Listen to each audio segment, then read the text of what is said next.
Welcome to the How Soccer Explains Leadership podcast, where we explore leadership principles through the lens of the beautiful game.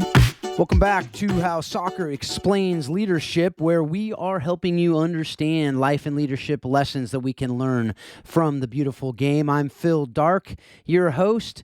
Paul Jobson, my co-host, and I absolutely love bringing you incredible interviews with great people from around the world of soccer. This summer, however, we are taking a little break from that usual great content.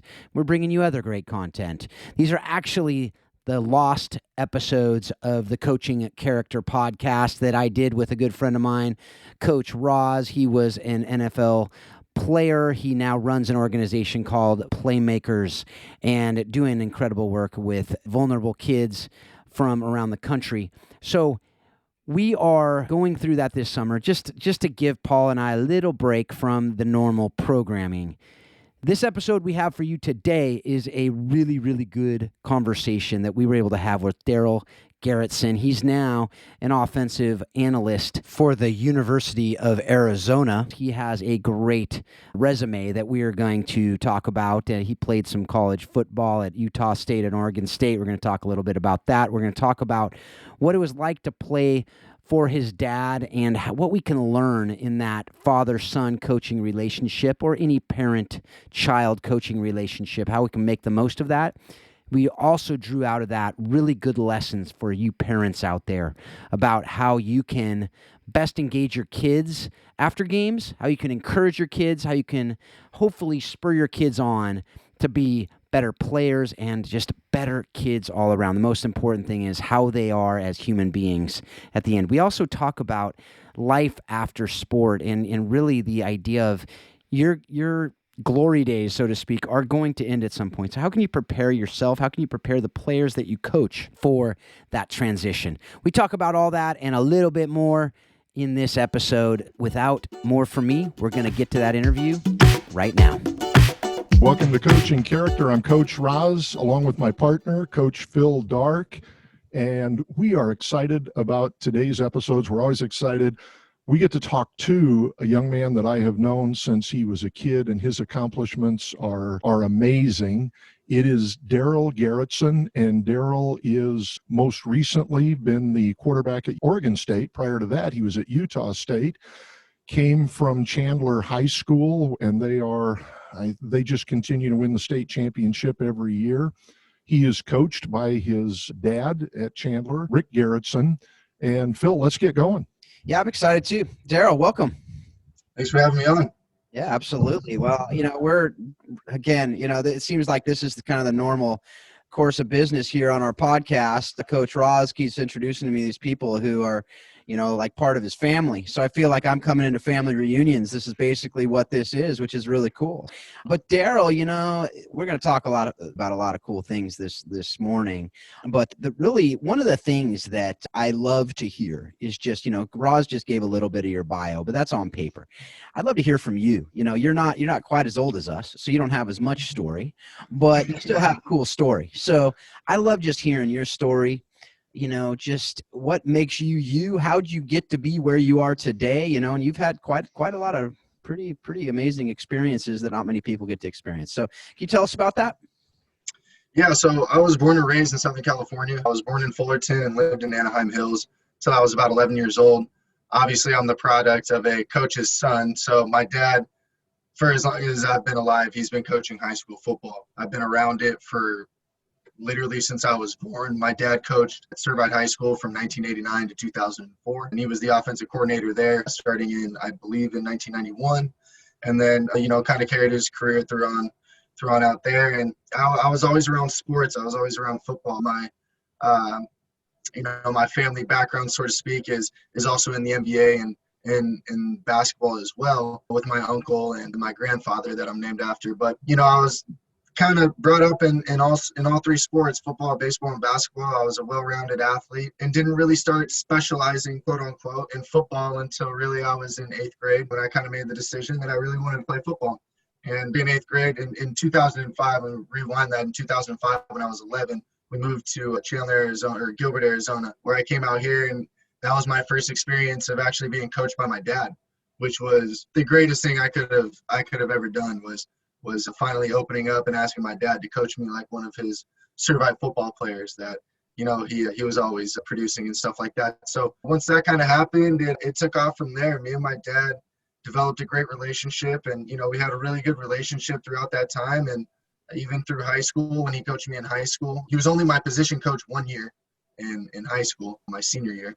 But besides that, he was awesome. And then I went on to college after Chandler High School. I went to Utah State, played 2 years, won a bowl game, had some pretty cool games, was a part of some really cool team victories and some upsets, and then transferred to Oregon State and sat out my first year there, and then played my last 2 years at Oregon State, and it was all said and done after that.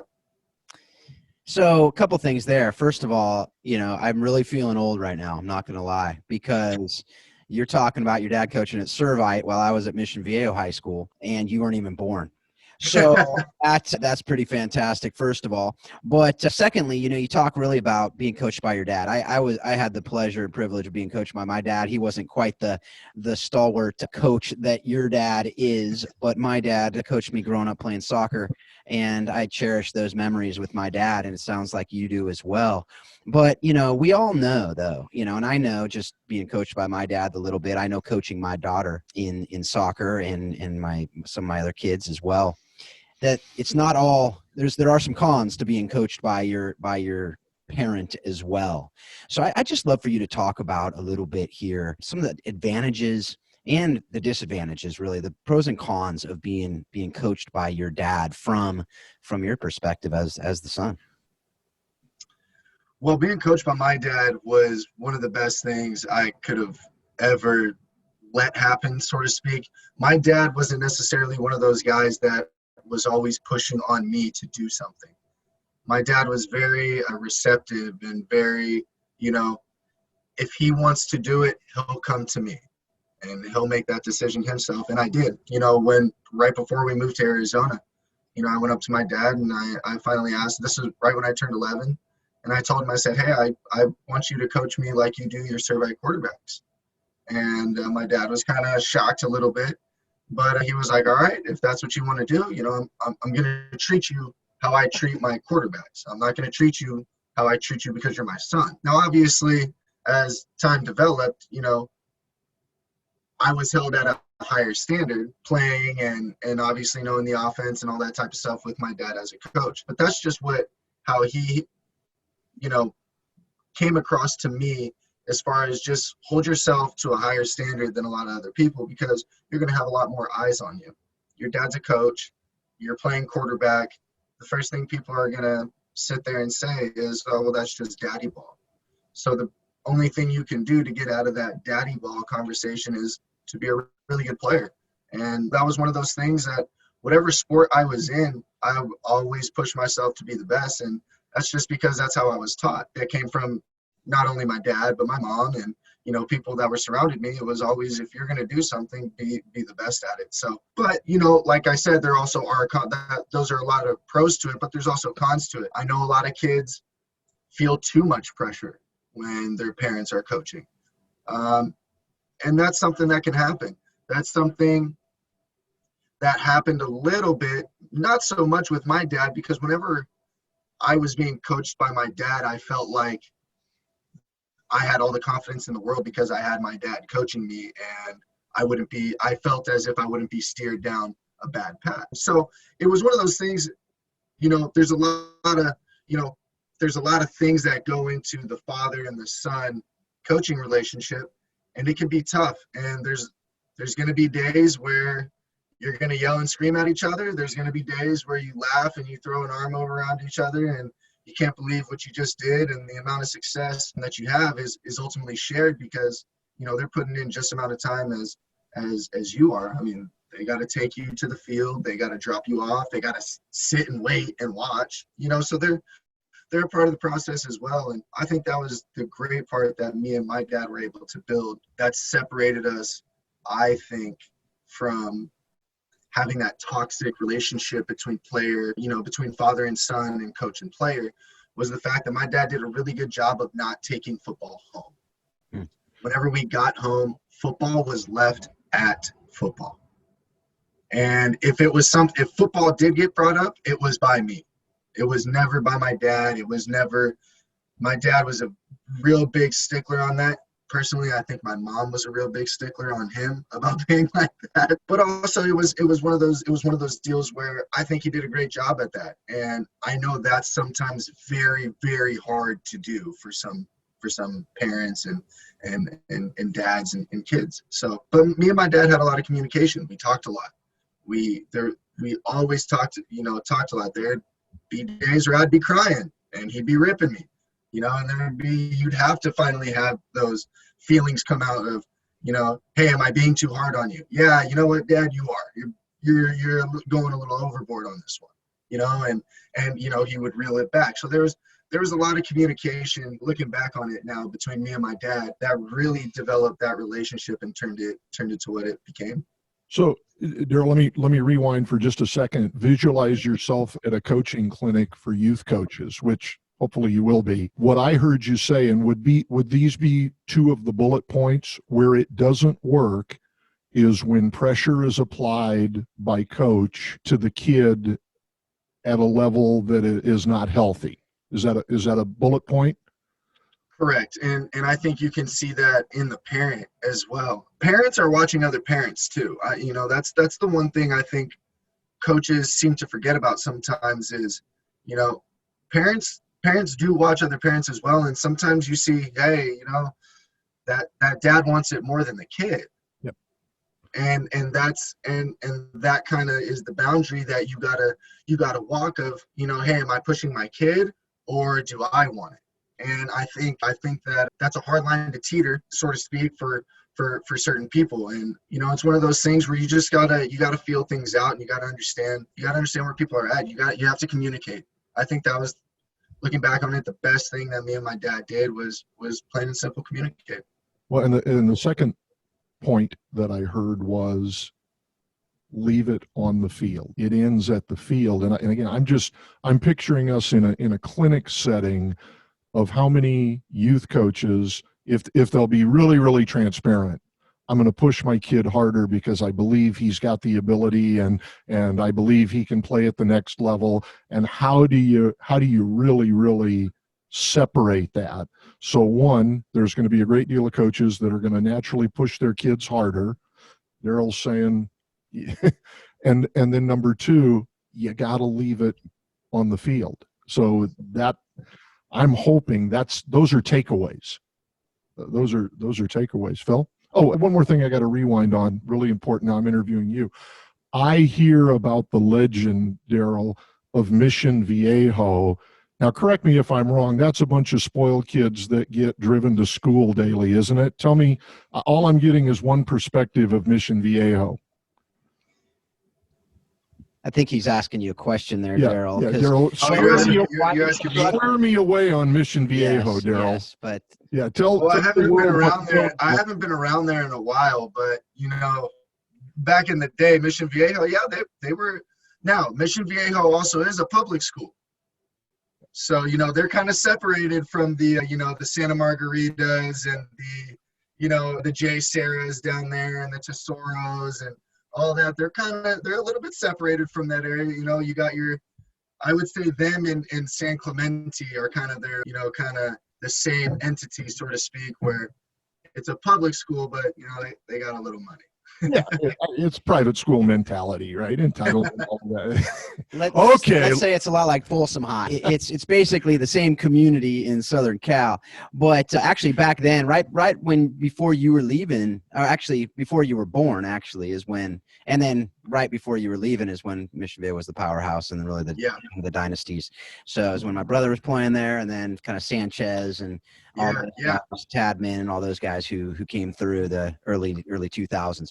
But we're not talking about that today. That's a conversation for another day. Yeah. So, but Darrell, one thing I want to pick up on there. Were there ever times when whether before or after your dad was coaching you, that you felt like, and you've seen it in whether it's movies or you've heard about it with coaches where their kids are like, I want my dad back. I feel like you've been gone. And, did you ever feel that way, that your dad was like, quote unquote, the father to all these boys and you were getting neglected? Did you ever have conversations with him about that, if it was there? And if not, how, I think you may have already done this, but I'd love for you to talk to coaches out there who coach their kids and give advice from the son's perspective of, here's some things my dad did that wasn't as big of an issue or never was an issue. Or if it was, here's how we talked about it and here's how he remedied it. Does that question make sense? Yeah, no, to be honest, my dad never, to me, seemed like he was too far gone and it was, I want my dad back. Obviously, I've grown up, my dad coaching football my whole entire life. Mm-hmm. So really that transition, it wasn't tough for me to deal with once he got back into football at the high school level again, because there was a time period from when we moved out there from 2005 until 2010, he didn't coach high school football. He coached my Pop Warner team. And we did really well. We were a really good little youth team. And, we had some good players go play, Division I baseball. I played football. We had a kid named Sean Harlow on our team who's with the Atlanta Falcons now. He was a 5th round pick. I mean, and his dad's Pat Harlow, the head coach at J. Sarah Catholic school down in Southern Cal. So, I've kind of always been around him and known him as a football coach. So I was always around people that kind of looked at my dad as a father figure. I never felt threatened by that in a way where, I got jealous, or it was, hey, my dad's being too much of a person that they can look up to. And I know my dad, is a very good person. And I know a lot of people and a lot of kids like him and they look up to him because he's a straight shooter and he'll tell you the truth, whether it's something you want to hear or it's something you don't want to hear. So I never really got that, too far gone coach feeling from my dad. But I will say once I got to college and my dad was no longer coaching me anymore, the bond that me and my dad created as friends, and more so as, he went from being a dad to he's now my best friend. And it wasn't, it was no longer feeling like, oh, I gotta, my dad's on my case about this. Like, as soon as I was gone, it was, hey, this is going to be, a friend relationship, so to speak, where, he's still my dad, but, my dad is my best friend. And he knows me, better than anybody, even better than myself. Like, you can probably predict what I'm going to do tomorrow, and I couldn't tell you what I'm doing tomorrow. So. That sounds awesome. It sounds like, I gotta meet your dad. He sounds like a great guy. And I'm very encouraged by that. And I think what I heard there, and I would say, from a dad, that I try to do when I coach my kids is, as you said, whether it's leave it on the field, but I think more importantly than that, make sure your kid knows that they are your kid and you're their dad, and you're their one dad, and that these other kids that they're coaching have a very different relationship with you than you have with them. And it sounds like he did that with you. Am I right there? Yeah, 100%. I mean, he just, obviously there's times where, and I want to make it very clear now, there were times where, like, I absolutely was just not a fan of my dad. Okay. There were times where he was on my case so much where I was like, dude, all right, dude, like, we got to relax. There are those times, but I'm better for it. He knew what he was doing. He knew what buttons to push. He knew how far to push it. He knew exactly how far he could take it. And, obviously a little bit of that is trial and error and kind of figuring me out as I got older. But, you're going to have those bumps in the road. It's not going to be, I know I kind of made it sound like it was a great, clear picture and we were, skyrocketing to the top of the mountain. No, there's going to be those jaggeds in that mountain range, where you're going up and you're coming down and you're going back up and you're coming down. I mean, it's a roller coaster. It's life. At the end of the day, it's life still. And my dad's been able to navigate, life raising a son, I feel like, pretty well. Well, and one of the things that I do know is, beginning with your grandfather and your dad and your uncle, when you're talking about getting ripped, you have not been ripped until you've been ripped by a Garretson, right? Yeah.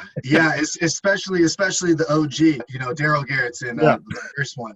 You don't know what a tongue lashing is until you get one from him. And I'm sure, Greg, you've heard a couple of them. You might have been part of one or two. Exactly. Hey, I want to. You've never heard so many curse words in your life that all made sense. Yeah, he can make it a noun, a verb, an adjective. So anyway. Hey, I just want to say one thing. I'm glad you went there and talked about the valleys and the peaks and stuff, because otherwise I think people would be like, okay, this guy's blowing smoke, because we know that you were a kid. And we know that you were a teenager. And so if you told us, then either you're like the one kid that never had those issues, or you're lying, right? So I think that we all know that and understand that. But I think that what you're saying here is, your dad was there and he made sure you knew that you were his son, and he knew that his responsibility as dad to you was the most important responsibility he had to any kid in the world. I'm sorry, Darrell. One of the things that you're giving us such good information here. Again, I'm thinking about a kid who's looking at Darrell, and you've achieved a great deal. I got a two-part question for you. Talk about some of the valleys, because a kid might think it was all just, a steady uphill climb. Will you do two things? Will you talk about some of the valleys? And will you talk about when the game was most fun? Yeah. So, throughout my career, there's a good amount of valleys. I'll say that. More so, in high school, not really so many valleys as there were. Like my freshman year, we didn't do too well, as a freshman team, and that was my first time really losing, because when I was coached by my dad and I was part of my youth teams and stuff like that, we lost one game in 3 years. So going to Chandler and playing on the freshman team and losing was something that, was tough to deal with. And that's something that my dad had to kind of navigate and steer me, and how to change your mindset, and how to bring it every day, and how to not let the outside noise affect you, and kind of just putting your blinders on and doing your job to the best of your ability, so you can win a ball game, because you ultimately love playing this sport. And we all want to be good at this sport, and we all want to, have our place cemented in greatness, yada, yada, yada, all that type of stuff, right? But ultimately, at the end of the day, my dad was able to navigate me through and tell me that, hey, if you choose this road, I've seen a lot of it, this is what happens. Or if you choose this one, you can have some really good things happen to you. So I think I understood how much my dad knew, and how much my dad was around the game, and how he saw kids that had it all and lost it, and had it all and took advantage, or didn't have anything at all, took advantage of one opportunity, and next thing you know, onto a great thing. Or the opposite, kid, made one mistake, never came back from it, right? And I think that was the best thing that my dad did for me, was developmental toughness in me, the ability to be able to go through hard times. But also a quote that I like to use, that he uses a bunch now, he stole from a guy named Matt Wells, who's the head coach at Texas Tech. And he was my head coach at Utah State, and he was a quarterback as well. And the one saying he always had that has stuck in my mind and my dad's mind for a really long time is stay medium. You're never too high, you're never too low. You're always that steady person that everybody looks to in the room. When things are going really good, you're the guy humbling everybody. When things are going really bad, you're the guy picking everybody up and making sure their spirits aren't too low. You gotta find that fine line of being medium. And I never heard that until I got to college, but it was something that I was like, oh wow, my dad's been, teaching me to do that since I was basically being coached by him. I think that's a lot of the other thing too that parents miss on, is the mental toughness, and building mental toughness, and being able to navigate your kid through mental, lulls. And like a kid playing baseball, you're going through a slump, you can't get a hit. It's been 3 tournaments in a row and you've gone 0-4, or maybe you get one hit and it's a bloop single or something like that. You got to be able to navigate that as a dad to pick your son up. Your son's in a low place. You can't sit there and keep harping on him and, oh, you're still doing bad. You're still doing well. That kid's just going to keep going down and down and down and down. You got to be able to, lick your finger, put your finger up to the air and kind of find the wind of the direction of what's going on here. You can't just be blind to everything, and you can't have blinders on. You got to take a step back and realize what kids need, and what really kids need is confidence, really, because it's so easy for a young kid, a youth kid, to sit there and lose confidence when some other kid does something better than him. And it's hard to sometimes get across to kids. I'm a coach as well, so and I coach kids all the way from 8 years old. I have a kid that I coach that's at BYU, and I got another college kid as well. And so what you see in that disparity is the young kids are very much so observant that if they can't do something, that sometimes, you got to find that mental realm to where it's like, hey, no, you're capable of doing that. You're just so young. You got to understand practice and just keep repetition and doing it over and over again. So, and then, to your second part of your question of the best times of playing football, I'll be honest, the best time playing football was high school football, Friday nights, under the lights, with my friends, with your friends in the stands watching you, your rival high school in the opposite stands talking crap to you. You guys, after the game, meet up at the local In-N-Out, and you guys are talking about the game, and everybody from each school is intermingling and stuff like that. I thought Friday nights were the best thing ever. I mean, it was so much, and it was one of those things that you look back on. And as I got older, obviously college football was great. I had some great moments in college football as well, but the everyday of high school football was just great. That's the golden stuff, huh? Quick rewind. You said you're coaching somebody at BYU? Yeah, I was able to, I was fortunate enough to train Jacob Conover for a couple times before he went up to BYU. He's a former Chandler quarterback that won 3 state titles in a row with my dad. And so, obviously we've had a really strong connection for a while. And, he was returning from his mission. So, from his mission, I was kind of getting him back into shape before he was heading up to BYU and doing that thing. So he's doing well. I can't believe your dad and I are Aztecs. I can't believe he would let you say BYU in the house.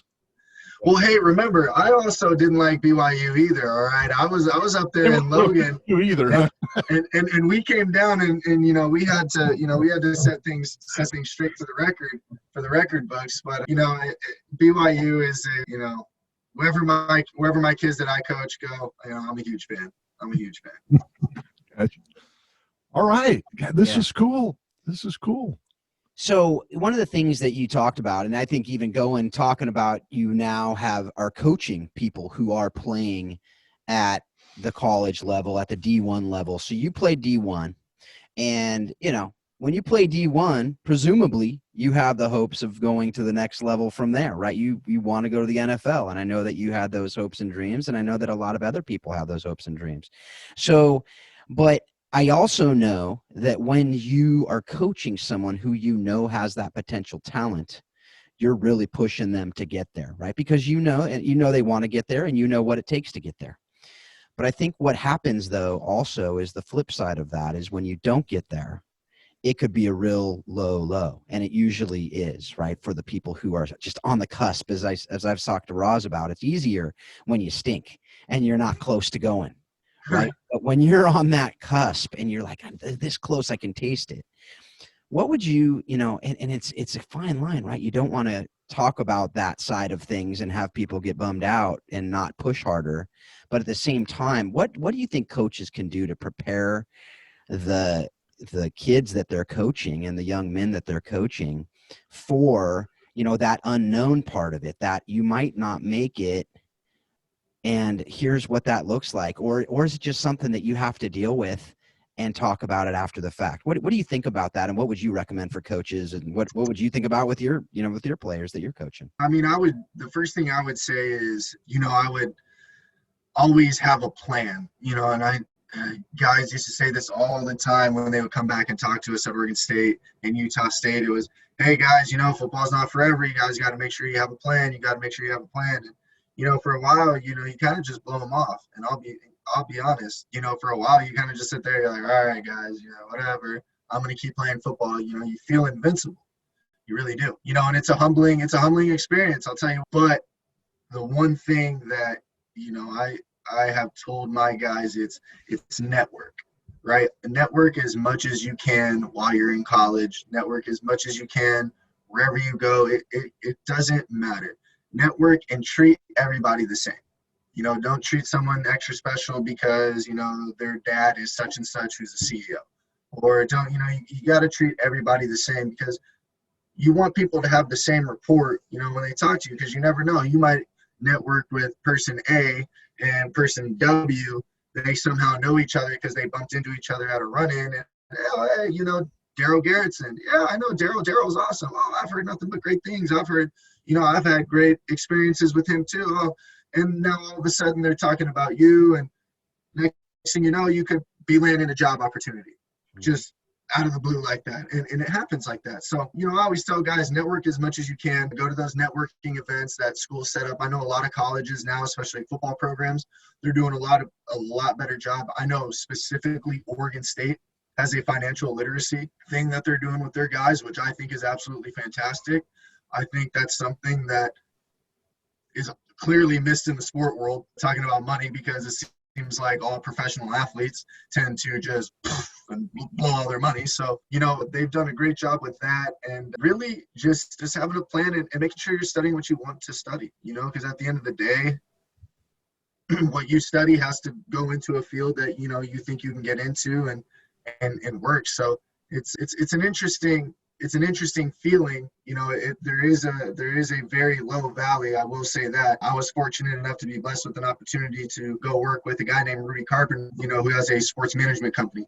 And so I was able to intern, once I kind of closed the books on my career, so to speak, and I was able to stay in the quote unquote football world and evaluating talent, so to speak. So that was a blessing for me, because I'm sure that would have been a lot harder task for me to kind of navigate if I didn't have that opportunity with Rudy. And I'm really thankful for his presence in that. Absolutely. And I think one thing too that I think about there is, you really talked about the practical side of things there, right? Like you talked about the have a plan, you talked about the network, you talked about, the just these other things that are necessary to have the right major, so on and so forth. But I'm curious more on the mental side, more on the emotional side, more on the identity, right? Just, you've always been a football player. You're the son of a football coach. You're a football player. You're the quarterback. You're the quarterback at high school. You're the quarterback at college. You're big time, right? And then football's gone.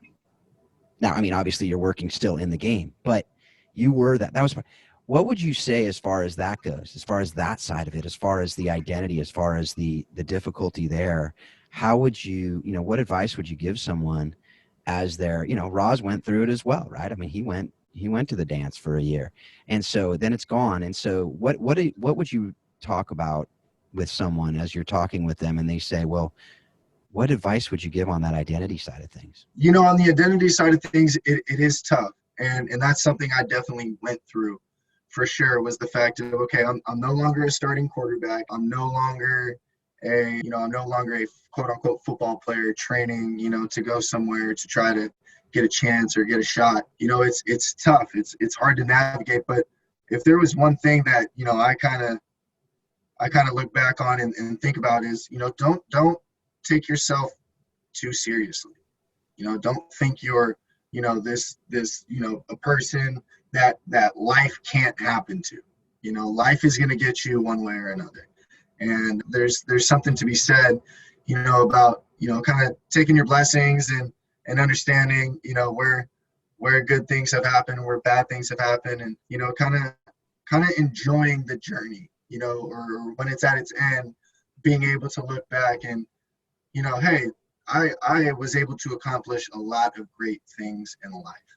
And I think that's the one thing guys lose, not necessarily lose, but they kind of forget about, is the amount of accomplishments that they've, gained throughout that entire time, all the way up until the point of it ending. Because the ultimate goal is to obviously play professionally and play in the NFL.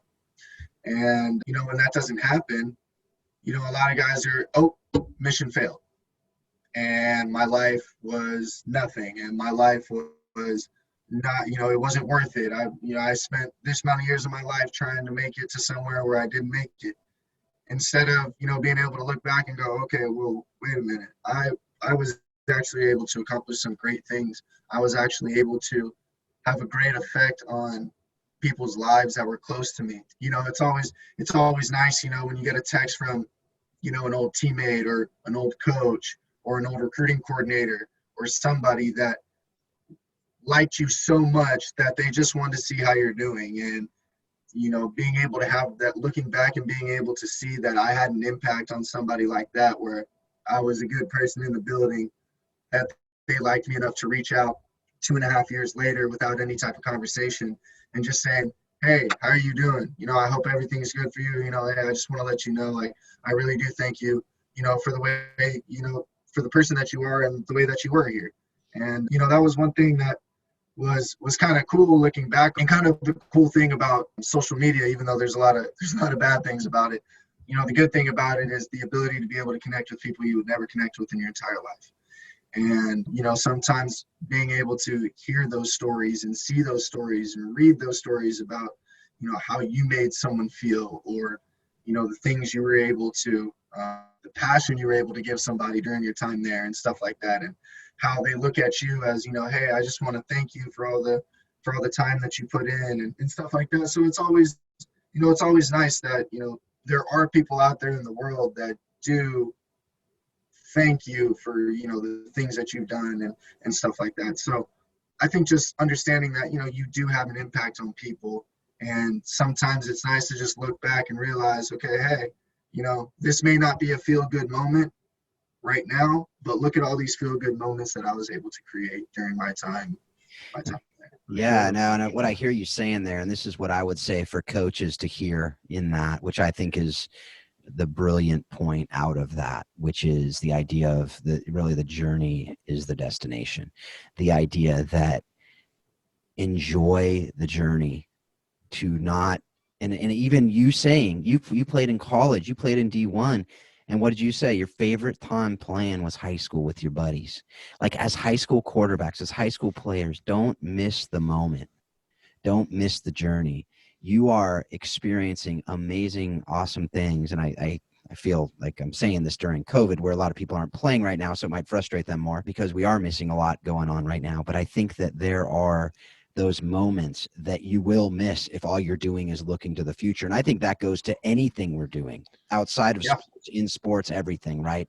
Don't miss the opportunities. Don't miss the amazing things that are happening in the moment that you are able to enjoy. And so, that's what I heard. I don't want to put words into your mouth. Yeah. That's what I heard. No, 110%. And it's really easy nowadays, especially with social media, to look towards the future or look for something that you don't have. You know what I mean?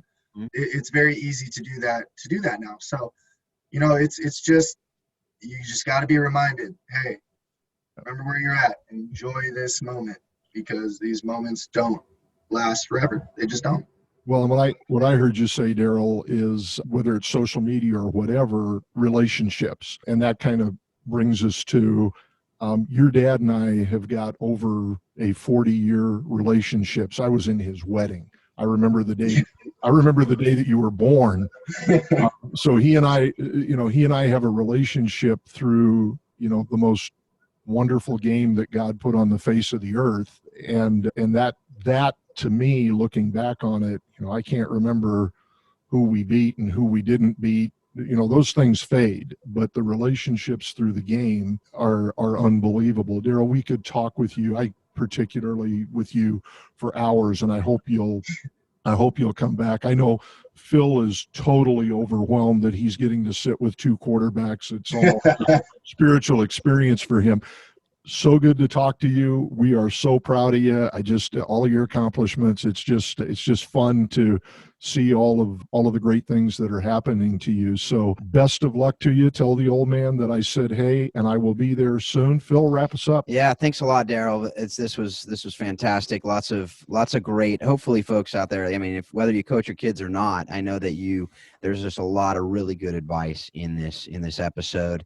So, again, thanks again, Darrell. It's great to get to know you a little bit here, and I hope our audience feels the same way. And folks, as we talk about every week, this podcast is not just to have some conversations. This podcast is to help your kids that you are working with to be able to develop their character, develop their integrity, develop them as leaders, develop them as human beings.